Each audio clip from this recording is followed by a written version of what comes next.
నెల్లూరులో దారుణం జరిగింది. నెల్లూరు కరెంట్ ఆఫీస్ సెంటర్లో దారుణ హత్య చోటు చేసుకుంది. తన రూమ్కి పిలిచి మైథిలి ప్రియాను కత్తితో పొడిచి చంపేశాడు నిఖిల్. ఇతని మధ్య గొడవ కారణంగానే ఈ హత్య జరిగినట్టుగా తెలుస్తోంది. మీ అక్కను చంపేశా, వచ్చి తీసుకుపోండి అంటూ ఆమె చెల్లికి ఫోన్ చేశాడు నిఖిల్. హత్య చేశాక పిఎస్లో లొంగిపోయాడు నిందితుడు. బెంగళూరు అమెజాన్లో జాబ్ చేస్తోంది మైథిలి. ఇటీవలే బీ ఫార్మసీ పూర్తి చేసింది. తన అక్క హత్య వెనుక నిఖిల్తో పాటు మరికొంతమంది కూడా ఉన్నారంటూ ఆమె చెల్లి ఆరోపిస్తోంది. ఇక హత్యకు గురైన మైథిలి ప్రియ కళ్ళు ఎల్వి ప్రసాద్ ఐ ఇన్స్టిట్యూట్కి దానం చేసినట్టుగా తెలుస్తోంది. ఏపీ నెల్లూరులో మరోసారి దారుణ ఘటన చోటు చేసుకుంది. స్థానిక కరెంట్ ఆఫీస్ సెంటర్ దగ్గర విద్యార్థిని మైథిలి ప్రియ ప్రేమోన్మాది ఘాతుకానికి బలైంది. ఇటీవలే బీ ఫార్మసీ ఫైనల్ ఇయర్ పూర్తి చేసిన మైథిలి భవిష్యత్ కోసం కొత్త ప్రణాళికలు వేసుకుంటూ ఉన్న వేళ ఇలాంటి విషాదం జరగడం అందరినీ కలచివేసిన పరిస్థితి. ఇక నిందితుడు నిఖిల్ మైథిలిని తన రూమ్కి పిలిచాడు. ఇద్దరి మధ్య వ్యక్తిగత కారణాలపై వాగ్వాదం జరిగిందని పోలీసులు చెప్తున్నారు. ఈ క్రమంలోనే నిఖిల్ ఆగ్రహానికి లోనై కత్తితో విచక్షణ రహితంగా దాడి చేశాడు. తీవ్ర గాయాల పాలైన మైథిలి ప్రియ అక్కడిక్కడే మృతి చెందింది. హత్య తర్వాత మృతురాలి చెల్లెలకి ఫోన్ చేశాడు. గొడవ జరిగిందని మీ అక్కని చంపేశానంటూ ఆమెకు చెప్పినట్టుగా తెలుస్తుంది. ఆ తర్వాత నిఖిల్ స్వయంగా పోలీస్ స్టేషన్లో లొంగిపోయాడు. పోలీసులు ఘటనా స్థలాన్ని పరిశీలించారు. మైథిలి తన ప్రేమను తిరస్కరించడంతో కోపం చెంది నిఖిల్ ఈ ఘాతుకానికి పాల్పడ్డట్టుగా భావిస్తున్నారు. ప్రస్తుతం పోలీసులు నిఖిల్ను కస్టడీలోకి తీసుకొని విచారణ జరుపుతున్నారు. మృతదేహాన్ని పోస్టుమార్టం నిమిత్తం నెల్లూరు జీజీహెచ్కు తరలించారు. ఈ దారుణ ఘటనతో మైథిలి కుటుంబ సభ్యులు, స్నేహితులు కన్నీరు మున్నీరుగా విలపిస్తున్నారు. ఈ ఘటనపై స్థానిక ప్రజలైతే తీవ్ర ఆగ్రహం వ్యక్తం చేస్తున్నారు. నిందితుడు నిఖిల్కు కఠిన శిక్ష విధించాలని, ఇలాంటి ఘటనలు మళ్లీ పునరావృతం కాకుండా చూడాలంటూ మృతురాలి బంధువులు, స్నేహితులు డిమాండ్ చేస్తున్నారు. మరోవైపు డీఎస్పీ సింధుప్రియ ఘటనా స్థలాన్ని పరిశీలించి దర్యాప్తు వేగవంతం చేస్తున్నారు. ఈ ఘటనతో నెల్లూరులో యువతుల భద్రతపై మరోసారి ప్రశ్నలు తలెత్తున్నాయి. మొత్తం మీద నెల్లూరులో జరిగిన ఈ ఘటన ఏపీ వ్యాప్తంగా సంచలనం రేపింది. బీ ఫార్మసీ విద్యార్థిని దారుణ హత్యకు గురైంది. మాట్లాడాలని గదికి పిలిచి బీ ఫార్మసీ విద్యార్థిని కత్తితో విచక్షణరహితంగా పొడిచి చంపాడు ఆమె స్నేహితుడు నిఖిల్. అయితే తనను దూరం పెడుతుందనే కోపంతోనే నిఖిల్ ఈ హత్య చేసినట్టుగా తెలుస్తుంది. మీరు చిత్రంలో చూస్తున్న వ్యక్తులు ఒకవైపు హత్యకు గురైన ఆమె, తర్వాత నిఖిల్ ఆమె స్నేహితుడిగా చెప్తున్నారు.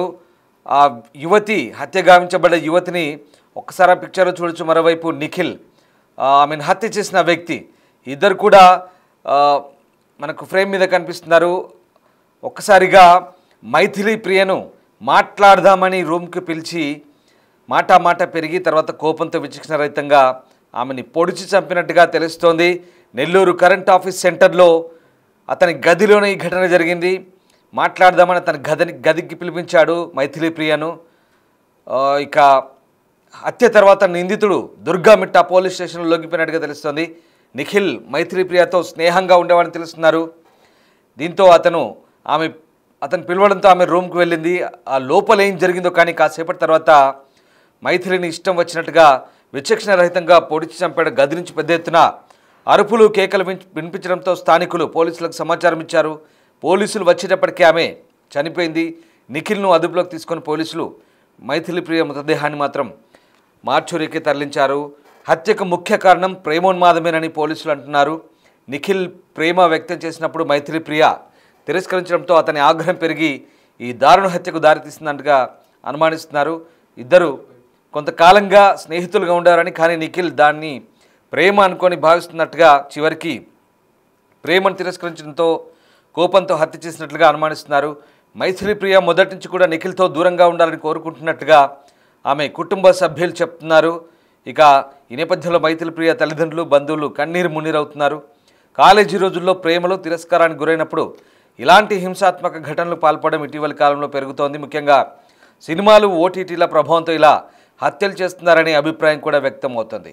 ఈ నేపథ్యంలోనే ప్రస్తుతం ఇక ఈ హత్య జరిగినట్టుగా భావిస్తున్నారు. మైథిలి ప్రియ మొదటి నుంచి కూడా నిఖిల్తో దూరంగా ఉండాలని కోరుకుంటున్నట్టుగా కుటుంబ సభ్యులు చెప్తున్నారు. అయితే ఆమెను గదికి పిలిపించి ఆమెతో మాట్లాడాలని, ఆమెను విచక్షణరహితంగా, ఆమె ప్రేమ తిరస్కరించడంతో విచక్షణరహితంగా పొడిచి చంపినట్టుగా ఆమె చెల్లెలు ఆరోపిస్తుంది. ఒకసారి ఆ కుటుంబ సభ్యులు అలాగే ఆమె చెల్లెలు కూడా స్పందించారు. చూద్దాం. నా పేరు ఎన్ సాహితి. నేను గూడూరు ఆదిశంకరాలో సెకండ్ ఇయర్ చదువుతున్నాను. నేను పడుకోన్నాము, తినేసి పడుకోన్నప్పుడు అక్క కూడా పడుకొనే ఉండింది నాతో పాటు. 1:46కి నేను ఫోన్ చేశాను, ఎక్కడున్నావు అని చెప్పి. ఫ్రెండ్స్తో ఉన్నాను, ఒక 10 నిమిషాలు వస్తున్నాను అని చెప్పింది. నిఖిల్కి కాల్ చేయొద్దు, నేను వచ్చేస్తున్నానని చెప్పింది. అమ్మన నేను ఇంకా నిద్రపోయాను. 3:33కి మళ్ళీ కాల్స్ వస్తూ ఉంటే కంటిన్యూస్గా అమ్మని కాల్ లిఫ్ట్ చేశా. 3:35కి కాల్ లిఫ్ట్ చేసి మీ అక్క ఇక్కడ ఉంది, మీ అమ్మకు ఫోన్ చేసి వచ్చి తీసుకొని పోండి అని చెప్పాడు. నిఖిల్ చెప్పాడు. అందుకని ఇంక గబగబా వెళ్ళేసి ఏమైందని చూడంగానే ముందు టచ్ చేయగానే బాడీ అంతా కూల్ అయిపోయి ఉండింది. ఏమైంది అని అనగానే ఏం మాట్లాడలేదు. తర్వాత ఉండి ఇట్లా గొడవల వల్ల పొడి చేశాను, ఇట్లా చచ్చిపోయింది అని చెప్పిండు. అందుకని నాకు ఇంకేం అర్థం కాక కిందకు వచ్చి మా అమ్మకి కాల్ చేస్తుంటే సర్వర్ అన్రీచబుల్ అని వచ్చింది. మా బాబాయ్ గారిని కాల్ చేస్తే ఆమెను వచ్చారు, చూశారు. ఈ గ్యాప్లో వాళ్ళు వచ్చేదానికంటే లేట్ అవుతుందని ఆంటీ ఉన్నారు మా రూమ్ కింద. ఆంటీ హెల్ప్ తీసుకొని మైథిలి దగ్గరికి వెళ్తే అమ్మ అక్క ఎప్పుడో చనిపోయారున్నా, శ్వాస లేదమ్మా అని చెప్పి ఆంటీ నన్ను కిందే తీసుకొచ్చేసింది. ఈ లోపు ఆ అబ్బాయి వెళ్ళిపోయాడు. అంతే. బీఫార్మసీ కంప్లీట్ అయిపోయింది. బెంగళూరులో అమెజాన్లో జాబ్ చేస్తూ ఉంది. కాలేజ్ ఒకే కాలేజ్ క్లాస్మేట్స్ ద్వారా పరిచయం, ఫ్రెండ్స్.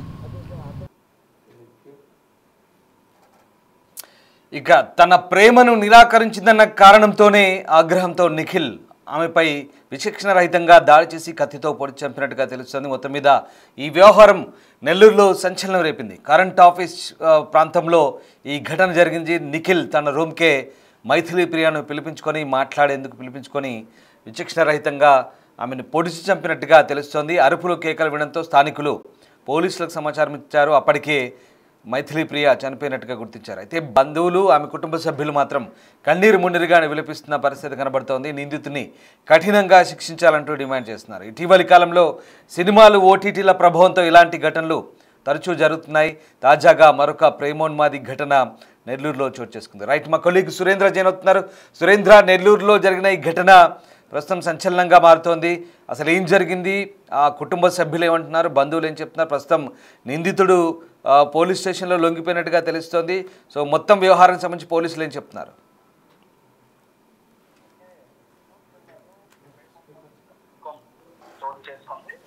ఏదైతే కరెంట్ ఆఫీస్ సెంటర్ లో ఉన్నటువంటి బీఫార్మసీ విద్యార్థిని నిఖిల్ అనే యువకుడు హత్య చేయడం కలకలం రేపుతా ఉంది.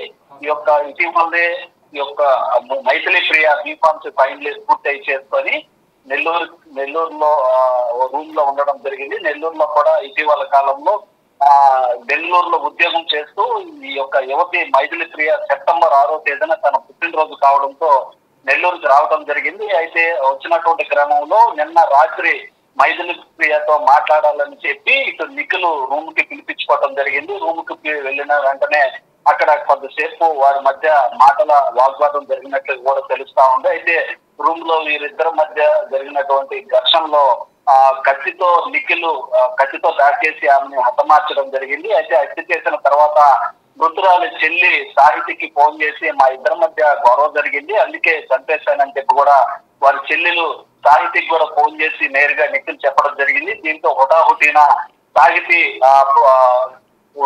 ఉన్నటువంటి ఇక్కడ మరో వ్యక్తి సాయం తీసుకొని ఆ యొక్క సంఘటన స్థలానికి వెళ్ళడం జరిగింది. వెళ్ళేసరికి మైథిలి ప్రియ మృతదేహంగా కనిపించింది. అప్పటికే ఆ మృతదేహాన్ని చూసి వాళ్ళ సిస్టర్ సాహితి కూడా కన్నీరు మున్నీరయ్యి అక్కడ స్పృహ తప్పి పడిపోయినట్లు కూడా మనకి సమాచారం తెలుస్తా ఉంది. అయితే వెంటనే తనతో పాటు వెళ్ళినటువంటి మరో వ్యక్తి సాహితీకి యొక్క మైథిలి ప్రియ చనిపోయిందని తెలిసిన వెంటనే పడిపోయిన వెంటనే వారు వెంటనే పోలీసులకు సమాచారం ఇవ్వడం జరిగింది. పోలీసులకు సమాచారం ఇచ్చిన వెంటనే పక్కనే ఉన్నటువంటి దర్గామెట్ట పోలీస్ స్టేషన్ పోలీసులు కూడా సమాచారం జరిగింది. అయితే హత్య చేసినటువంటి నిఖిల్ ఆ యొక్క దర్గామెట్ట పోలీస్ స్టేషన్ కూడా లొంగిపోవడం జరిగింది. అయితే ఈ సందర్భంగా కూడా ఇటు మైథిలి ప్రియ మృతదేహం దగ్గర తల్లి లక్ష్మితో పాటు వారి కుటుంబ సభ్యులు కూడా కన్నీటి పర్యంతమయ్యారు. తమ తల్లి లక్ష్మి రోధిస్తూ ప్రేమతో పేరుతో వేధించి తమ కుమార్తెని హత్య చేశారని చెప్పి కూడా బోర్న వెలిపించడం జరిగింది. అదేవిధంగా నిందితుడు కూడా రాపూర్ మండలం చుట్టుపాలెం గ్రామానికి చెందినటువంటి వ్యక్తిగా కూడా పోలీసులు గుర్తించడం జరిగింది. పోలీసుల నుంచి సమాచారం తెలుస్తా ఉంది. అయితే మైథిలి ప్రియతో అతను స్వాతి వెంకటాచలం దగ్గర ఉన్నటువంటి స్వాతి బి ఫార్మసీ కాలేజీలో క్లాస్మేట్ గా కూడా పోలీసులు చెప్పడం జరిగింది. అయితే పోలీసులు కూడా ఈ ఘటనపై కేసు నమోదు చేసి పూర్తిగా అయితే విచారణ చేస్తా ఉన్నారు. అయితే వెంటనే అక్కడి నుంచి పోలీసులు కూడా మైథిలి ప్రియ అని నెల్లూరు జీజీ హాస్పిటల్ మార్చికి పంపించి అక్కడ పోస్ట్ మార్టం కూడా పూర్తయిన తర్వాత ఈ యొక్క మైథిలి ప్రియ సొంత గ్రామమైనటువంటి దొన్నవాడ దగ్గర ఉన్నటువంటి పెళ్లిపల్లి గ్రామానికి కూడా తీసుకెళ్లి అంత్యక్రియలు కూడా పూర్తి చేస్తున్నటువంటి పరిస్థితి ఉంది. అయితే ఎలాంటి వాళ్ళని కఠినంగా శిక్షించాలని చెప్పి కూడా వారు కోరుతూ వారి కుటుంబ సభ్యులు వారి చెల్లితో పాటు వారి తల్లి వారి బంధువులందరూ కూడా కోరుతా ఉన్నారు.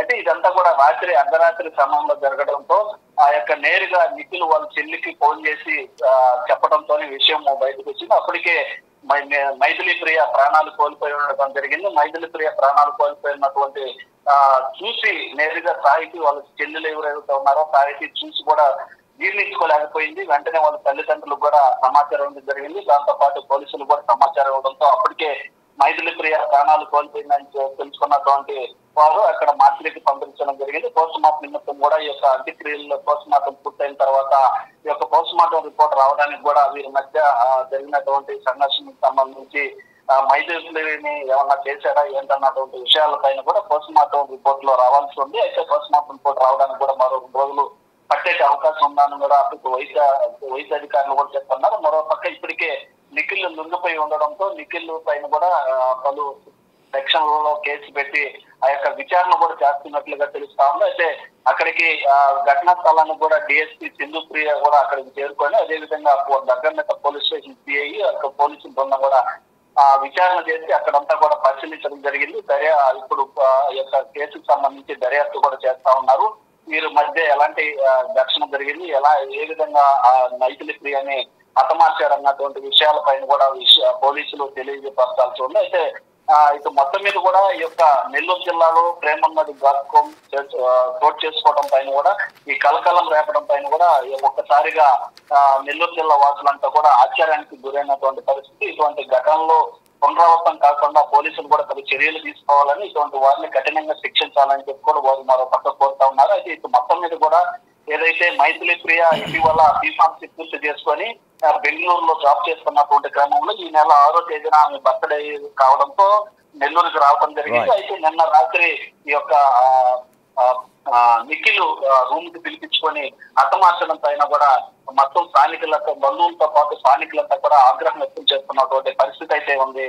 Ramdas right. Yes, thank you Surendra. So ఇది తన ప్రేమను తిరస్కరించిందనే కోపంతో నిఖిల్ మైథిలి ప్రియను అత్యంత కిరాతకంగా హత్య చేసినట్టు తెలుస్తుంది. విచక్షణారహితంగా కత్తితో పొడిచి చంపాడు.